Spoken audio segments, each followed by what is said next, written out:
ایک انسان کے 4 بیٹے تھے، چاروں بہت ہی زیادہ آپس میں لڑتے تھے، ہر وقت لڑائی کرتے رہتے تھے۔ آج کے معاشرے میں بھی یہی ہو رہا ہے، بھائی کی بھائی سے نہیں جمتی، باپ کی بیٹے سے نہیں جمتی، ہر گھر میں لڑائیاں ہوتی رہتی ہیں۔ تو بہت سے لوگ ہوتے ہیں جن کو خون کے رشتوں کے بارے میں نہیں معلوم ہوتا ہے کہ ان سے لڑائیاں نہیں بلکہ ان سے محبت سے پیش آنا چاہیے۔ ایک انسان کے 4 بیٹے تھے، چاروں آپس میں لڑائی کرتے رہتے تھے، چاروں کی آپس میں جمتی نہیں تھی۔ آج کے معاشرے میں بھی یہی ہو رہا ہے، بھائی کی بھائی سے نہیں جمتی ہے، باپ کی بیٹے سے نہیں جمتی ہے، ان کو معلوم ہی نہیں یہ خون کے رشتے ہیں، ان سے محبت سے پیش آنا چاہیے، لڑائی نہیں کرنا چاہیے۔ تو اس انسان کے 4 بیٹے تھے، آپس میں لڑائی کرتے رہتے تھے، آپس میں ان کی نہیں بنتی تھی۔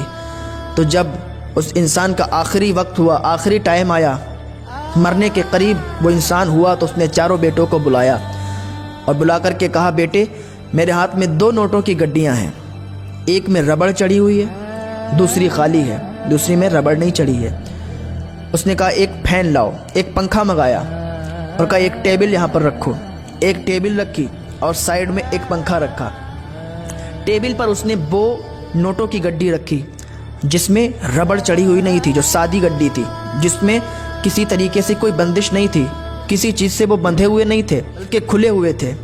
اس نے ٹیبل پر وہ گڈی رکھی اور سائیڈ سے پنکھا چلا دیا۔ جب پنکھے کی ہوا ان نوٹوں کی گڈی پر پڑی تو وہ نوٹ بکھرنے لگے، کوئی ادھر گر رہا تھا، کوئی ادھر گر رہا تھا، سارے نوٹ اڑ گئے، بکھر گئے۔ پھر اس نے ٹیبل پر وہ گڈی رکھی جس میں ربڑ چڑھی ہوئی تھی، جو ربڑ سے بندھے ہوئے تھے۔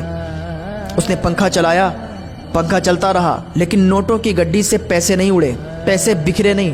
اس نے اپنے بیٹوں سے کہا، بیٹا اگر تم چاروں بھائی اس کو سمجھ لو تو تمہاری زندگی بن جائے گی۔ بیٹوں نے کہا، بابا اس کا کیا مطلب ہوا؟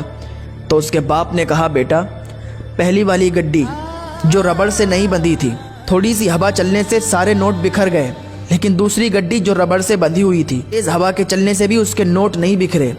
تو اگر تم چاروں بھائی آپس میں مل جل کے رہو گے، آپس میں لڑائیاں نہیں کرو گے، تو کسی کی ہمت نہیں ہے کہ تم سے تو کر کے بھی بات کر دے، کسی کی ہمت نہیں ہے کہ تمہیں گالی دے کے چلا جائے، تمہیں مار کے چلا جائے۔ لیکن ہاں، اگر تم آپس میں لڑائی جھگڑا کرتے رہو گے اور ایک ہو کر نہیں رہو گے تو ہر انسان تمہیں گالی بھی دے کے چلا جائے گا، تمہیں تو تڑاک سے بات کر کے بھی چلا جائے گا، تمہیں مار کے بھی چلا جائے گا اور تم اس کا کچھ بھی نہیں کر سکتے۔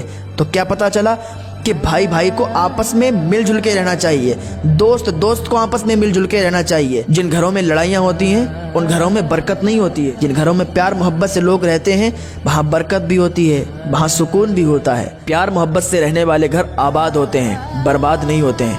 تو آپ کو بھی چاہیے کہ اپنے گھر میں سکون اور شانتی اگر لانا چاہتے ہیں تو پیار محبت سے رہیں۔